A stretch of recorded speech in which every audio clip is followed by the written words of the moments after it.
Captain's Log Supplemental. Stardate 18/11/2017. Today we're going to be talking about a TV show named The Orville. Brilliant show. So let's just get this out of the way right now. It's created by Seth MacFarlane, but listen, right, stop, wait, no, don't press the X button. It's a good show. Don't watch the pilot. If you're worried about if you're worried and you're like, wait, I don't believe you that it's a good show. If you want to give it a chance, watch the pilot because it's still good. I like it, and it'll introduce the characters to you. But it hadn't found its footing. 10 episodes in now, it's completely ready to be like. It's like more series are in season 3. It's great. All the characters are brilliant. They're funny, they're unique, they're likeable. There's nobody I hate, like on Star Trek Discovery, for instance. Not just that either. Most shows, but that's the show this naturally always gets compared to, because this is Star Trek. It really is. It's funny, and at first that really annoyed me. I love the show. I love it. It's not that I don't find it funny either. It's just the you can be going from talking about something really interesting, this like science fiction mumbo jumbo speaking about some anomaly outside the spacecraft, and then there's a fart joke, and you're just like, don't make my brain switch like that. But I'm getting used to it, and they're definitely easing off the silliness, which I appreciate, and the humour's growing on me. Like, I quite like it. I quite like that. Especially like how casual it is, but at the same time, particularly in one episode, like the best episode actually, Majority Rule, I'm gonna say the black guy, because he is the black guy on the bridge, even though Bortis is played by a black guy, but he's an alien. But just so you know, for visual reference, if you're not familiar with the show, he's Lieutenant Lamar. He starts grinding on some statue, which is culturally inappropriate. He doesn't realise, because he's not from that planet. And I'm just like, I hate that episode. Not that episode, I love that episode, but I hate he's a character in that episode because he's such a clown, and he doesn't feel like he should be part of the crew. Like, he doesn't seem serious enough. But I like the character anyway. Now, more, again, I don't know. He was good in some parts of the episode, just that particular part, especially. But the one saving grace was maybe he would just act like that. He didn't know about the statue and all that, and the lieutenant commander. Commander. She's not lieutenant. Sorry, she's the commander.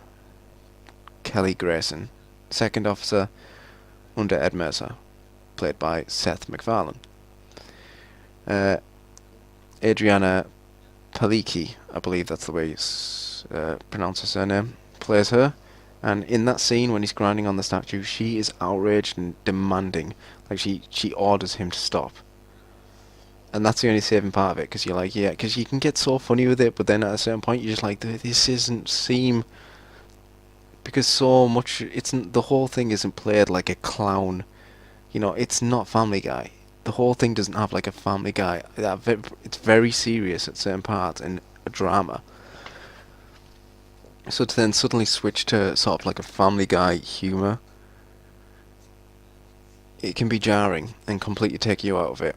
And it does at certain points, but they're getting better as it goes on, and you can tell, you can watch it and see them getting better at, melding the two things, the humour and the drama, and it's getting really good. It's always been really good. Even those episodes, like that majority, I hate that part of it. Just that single part, and only that little bit. The scene overall was fine. Like, it's just certain little bits like that they need to iron out. But that episode's great. Majority Rule. It's probably the best one. Although, personally, I really love that episode with Isaac the robot on the planet with the doctor's kids. And the doctor. She's good in that episode as well. So, I'll just run down the crew quickly. Seth MacFarlane plays the captain, Ed Mercer. Everyone says he's the weakest part of the show. he kind of is, kind of isn't. I've said this before, and I hate Alec Baldwin. I don't particularly hate anybody like that, but I dislike Alec Baldwin. Politically, just the fact that he's a hypocrite anyway. Not even his you can have whatever politics you want, but when you're a complete stupid fat hypocrite about everything, yeah, I hate you. There we go, I do.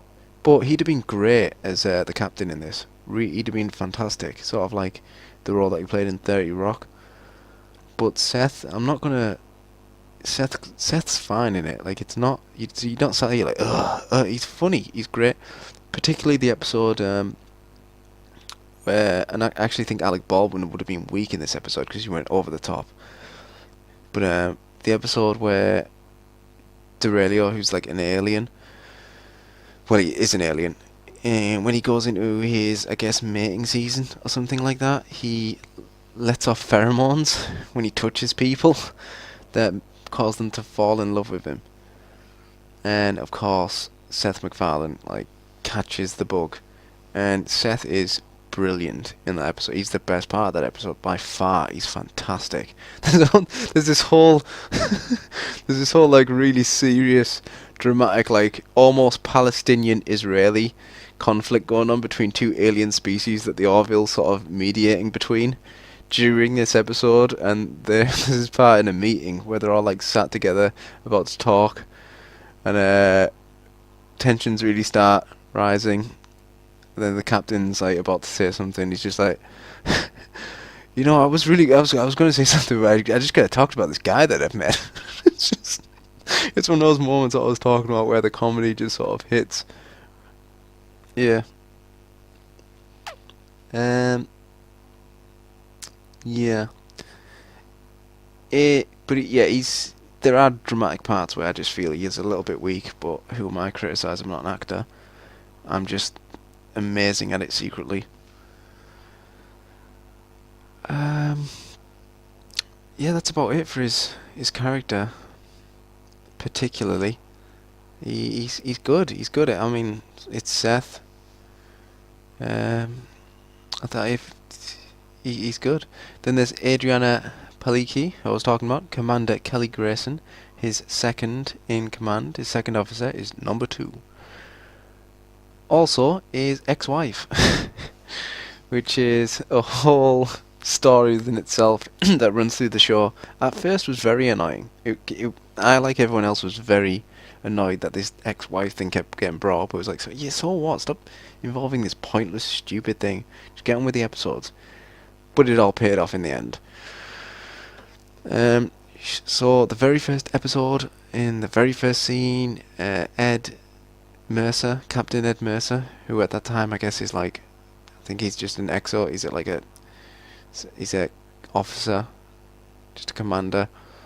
He comes home, gets out of like this cool looking space car thing, walks in to find his wife, Adriana Palicki, Kelly Grayson, in bed with Durelio, the blue alien. And he's like, what the hell's going on? She's like, well, Ed, I can explain. And Durelio's head pops this blue liquid that shall not be identified and is not identified, goes everywhere. And Ed just leaves furious. And that's it. They get a divorce apparently. And a year later it's where the story sort of picks up with Ed getting the command. And it turns out that she was the person that sort of, stood in for him and recommended that he as well, who is just fantastic. Sorry, my recording cut off there for reasons unknown. Potentially an alien abduction. There were floating lights outside my window moments ago. Weird stuff. Anyway, let's get back to this. I was talking about Rob Lowe's now. Yeah, he's great in this. All that stuff. Sorry, I'm sort of disorientated now because I was just probed. No, I kept on speaking like after that Rob Lowe comment for about 2 minutes, and then I realised that Cool Edit Pro had crashed. But apparently everything was fine for some reason. I don't know what happened. It just stopped recording. Nobody knows. Best not to ask questions. Anyway, so Who are we at? Right, the next one's like Penny Johnson Gerald, who plays the Doctor, Dr. Claire Finn. I love this character, kind of like a mothering character, the mother of the ship feel sort of thing, and not just because she has kids either. I didn't even realize she had kids till like episode 6 or 7. She's black, incidental, but she is. And I don't know. I like her character. She's not particularly funny or anything. I don't know. I feel it's a corner that the show needed, and it's a good fit for a sort of doctor. And again, I just like her character. I don't know why. Then there's Scott Grimes, who plays Lieutenant Gordon Malloy. Could not stand this character at first. Second I saw him, I was like, oh, here we go. The comic relief, the fool, the clown, and he is kind of, but he's grown on me. I like him. I'd hate him still if his character hadn't have been elaborated on. Because straight away you're just like, how is this guy again? I can't stand it when you're watching it. You're like, how is this person in some sort of like legitimate profession like this? Like real people's lives are like depending on this guy. Would you let this guy like helm your ship, really, or a ship that you were on? Wouldn't you say something if you thought he was like an utter clown?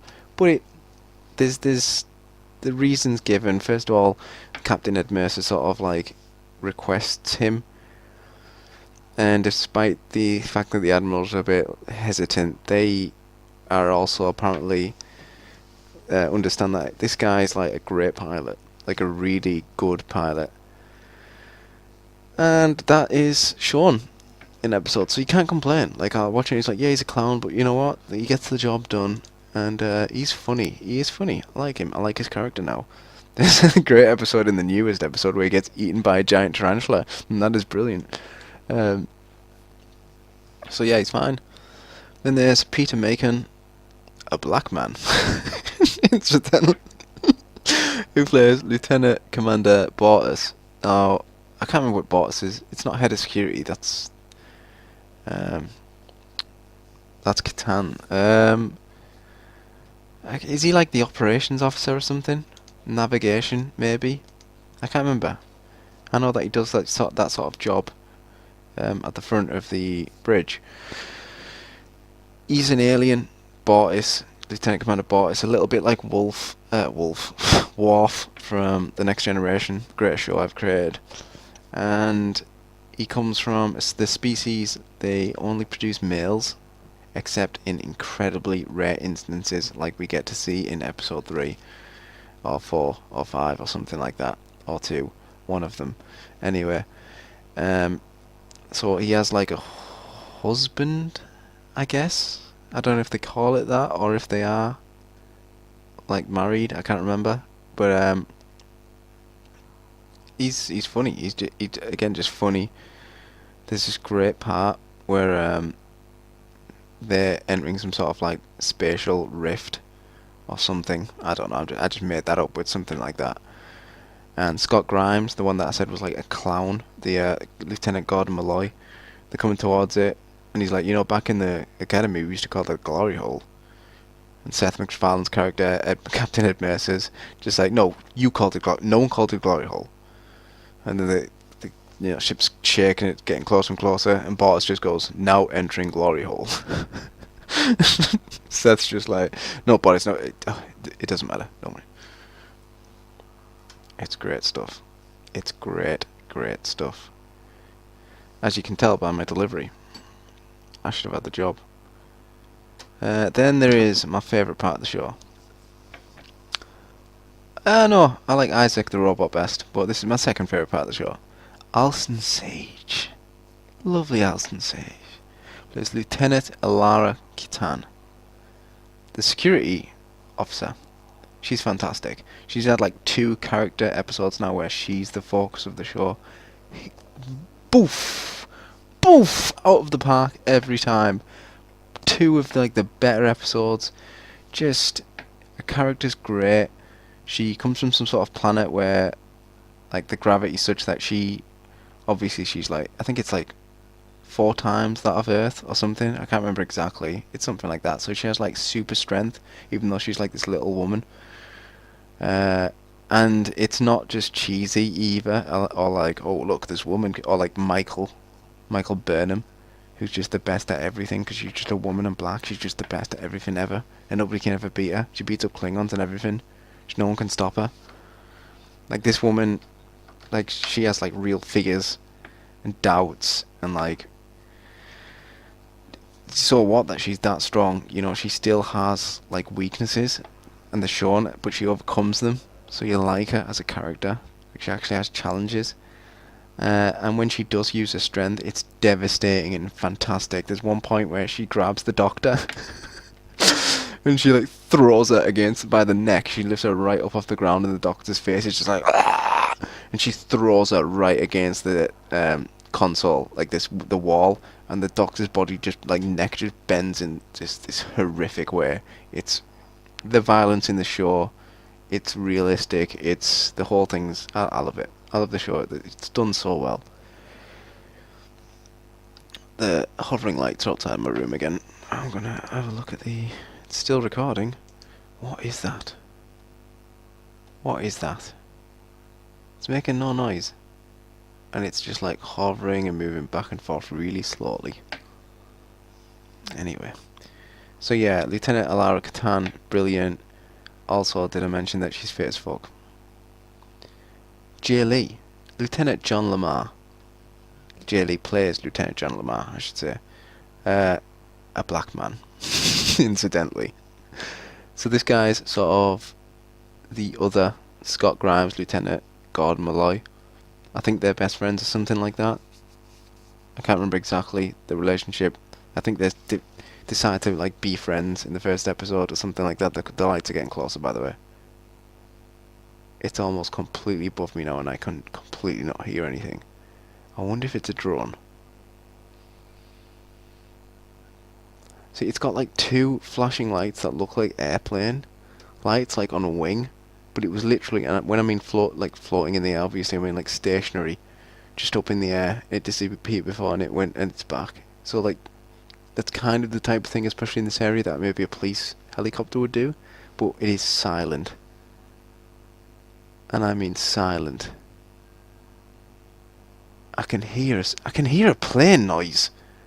Now that it's passing over me like a whoosh, like a jet engine. But that thing was stationary. Weird stuff has been happening, by the way, in the last few. I live in quite near, in the north of England, quite near where they're like, you know, if America go to new places, and that often they bring the bombers here first before sending them.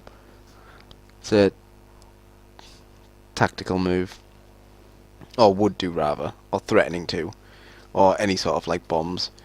Same with Iraq War and stuff. You should have seen the amount of aircraft that we saw leading up to there. It's anyway. What was I talking about? Oh yeah, the Orville. So yeah, Lieutenant John Lamar. He's he's good. I like him. He's funny. He's this crazy fear of clown which comes in playing the latest episode. Yeah, he's good. He's good. We'll see. He annoyed me particularly on the episode that I was talking about, Majority Rule, where he was grinding against the statue. But I also like a lot of the parts that he did. I'm a spaceman. Let me out of here. I'm a spaceman. Trying to escape. Then there's the best part of the whole show. Mr. Mark Jackson, who plays Isaac, the android. Isaac is Homer Simpson, Bender. Like he's the Peter Griffin. Like he is that of the show, in my opinion. He's just brilliant.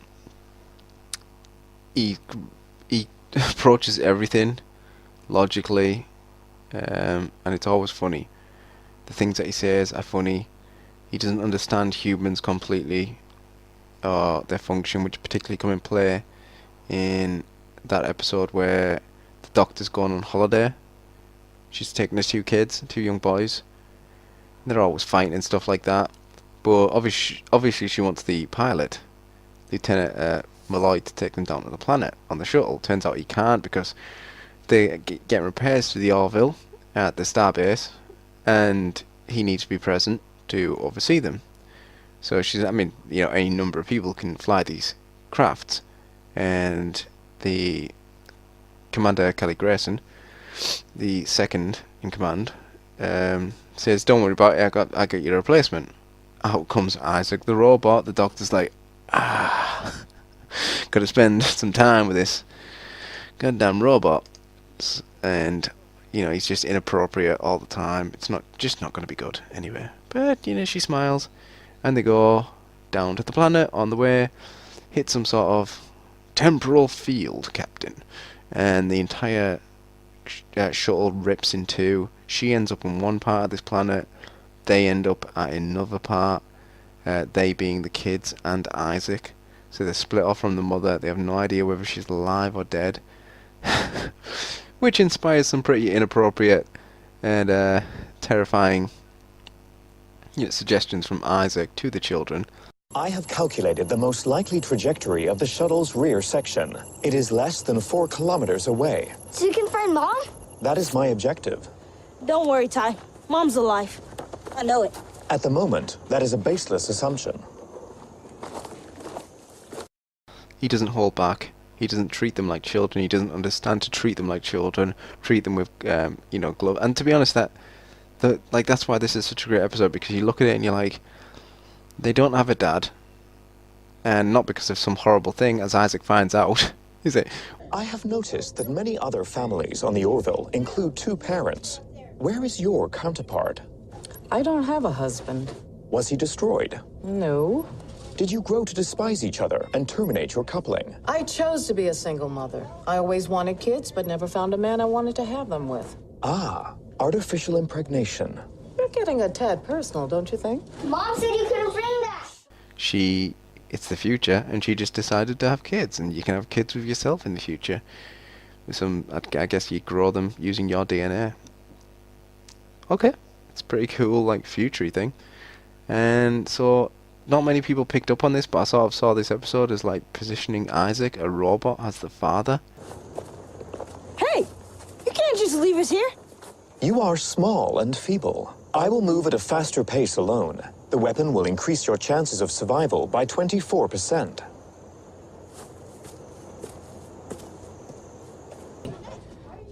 Because you see her struggling with the kids at the beginning, and sort of unintentionally Isaac becomes the father just out of necessity by being stuck with these kids, and him and his fantastic robotic android brain, supercomputer brain, quantum computer, cannot handle it's overloading with just the stress of trying to keep these people alive, keep himself alive, keep them alive, find the doctor, find a way to contact the Orville, and deal with these children who are essentially just act completely illogical and irrational, even within the boundaries of his understanding of how humans act. And he can't work it out, so obviously it leads... this isn't completely elaborated on, but this is definitely what you get from it. He just can't... He ends up doing things like throwing the Game Boy thing up in the air and blasting it out of the air with his gun because they won't stop arguing it over it. Just takes it off them, throws it up in the air and shoots it in this really cool manner, and just looks at the kids and goes, "The game will never be spoken of again." In the latest episode, there's a fantastic part where they're trying to work out what's happening on the ship, and Commander Kelly Grayson just they're in the meeting, the conference room, and she's just like, "This is gonna sound like I'm talking out of my ass." And Isaac goes, "Then please try to enunciate." It's brilliant. Oh, he's so good. He is so good. Just my favourite character. Everything he says is brilliant. Anyway, so yeah, this is the Orville. You need to give it a watch. It's more than worth it. I'm gonna do maybe a rundown of every episode, because as you can tell, my memory's a bit fuzzy of them all, except the latest one, which is Firestorm. Brilliant again, fantastic. It was another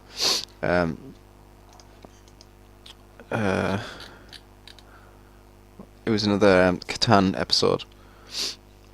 Alara Catan, the girl that everybody likes, and she was great in it again. Like I said, everyone was great in it. So that's anyway. This is if you ever listen to anything I do, the ending's always me just like rambling, repeating one. So I'm just gonna end this now, and watch the Orville. You require sleep. Mom used to tell us bedtime stories before we went to sleep. Can you tell us a story? I will do my best. Please adjust your bodies to a horizontal bearing. Lie down. There was once a doctor and her 2 children. They embarked on a recreational journey to a leisure planet. Their shuttle was diverted by a spatial anomaly and crashed into a mountain. The children survived with the help of a more advanced artificial life form. Their mother was missing or dead. The end. Man, I hate that story. Do you know Peter Rabbit?